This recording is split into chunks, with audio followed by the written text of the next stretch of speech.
7:20:21.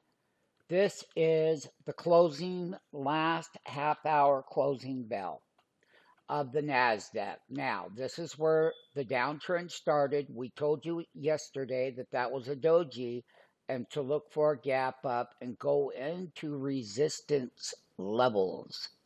And that is what we're seeing today. And we all know that the volatility starts today.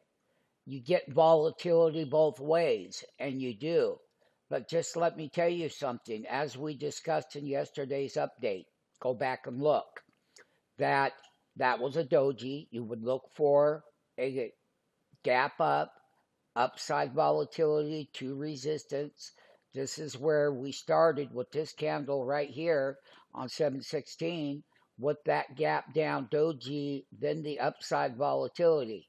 That is the first resistance one. Resistance two is going to go to this bar on the low of that bar right there on 7/14. The high was 14,790 that day, but the low is the important number, and that was 14,632.95.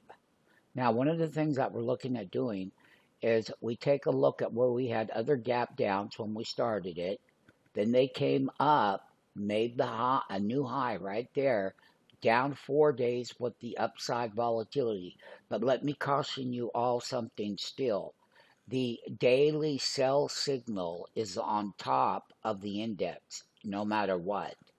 And it is the fourth day. That sell signal peaked yesterday to the downside, where you would get the upside volatility as we go into earnings season with Netflix today. Now, let's move over to the NASDAQ 100 update. It's going to look the same. Same thing that we updated yesterday, and this is the closing bell summary. There's the gap to resistance. There's the neckline as well. There is the resistance right up there. That's going to be the low of that bar on 7/14. And the low on that bar was 14,871. And the high on that bar was 15,001. Yes, what a nice round number, right? So volatility works both ways, but let me just caution everybody. The volatility with the earnings that is going to start with Netflix after the closing bell is going to be huge. And so goes the rest of the earnings season, and that volatility, we could even break new highs if they got good enough earnings. It just depends. We all know what happened in the April period. They beat the earnings, blew the doors off, and they went straight down. Oh, yeah, they did.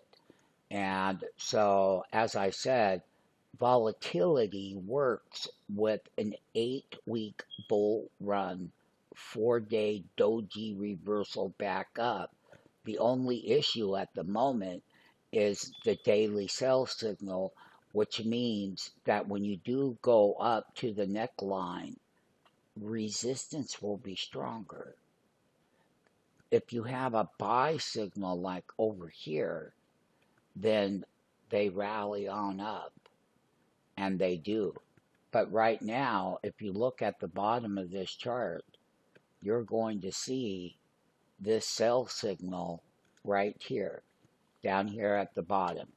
It's only negative 36. Yesterday was negative 37.6. So today it's still negative 36.3. And with that negative divergence like that, that just means that resistance and reversals, they always start like this. They can always come up in the volatility, as we said yesterday. Oh, yeah, we did. Go back and look. Start there. Do the work. Go to the website. That's the place you want to be, turbooptiontrading.com. So basically, you are going to challenge it. So this is the closing bell wrap. We already did the S&P.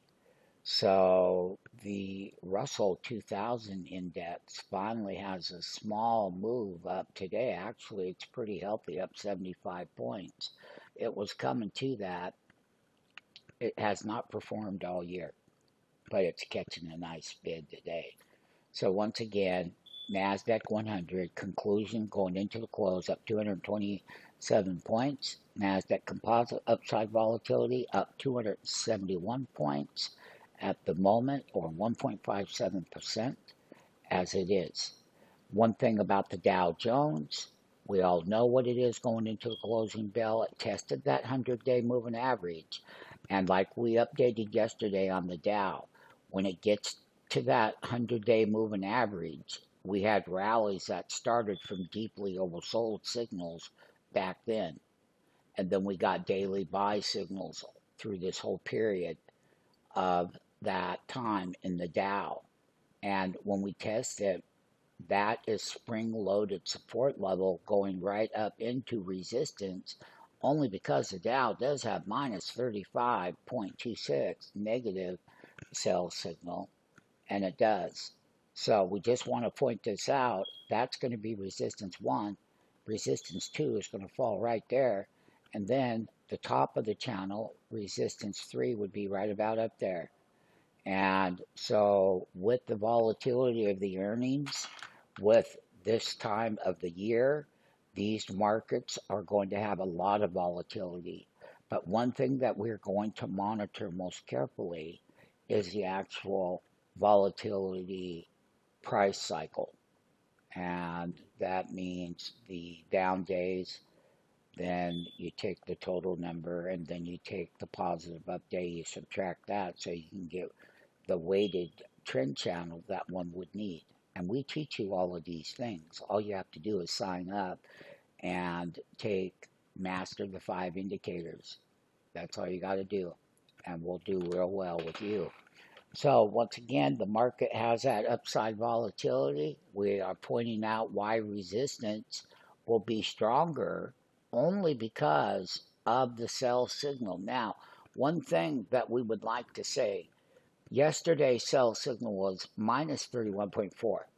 Today, even with the up move, this sell signal is minus 35.59.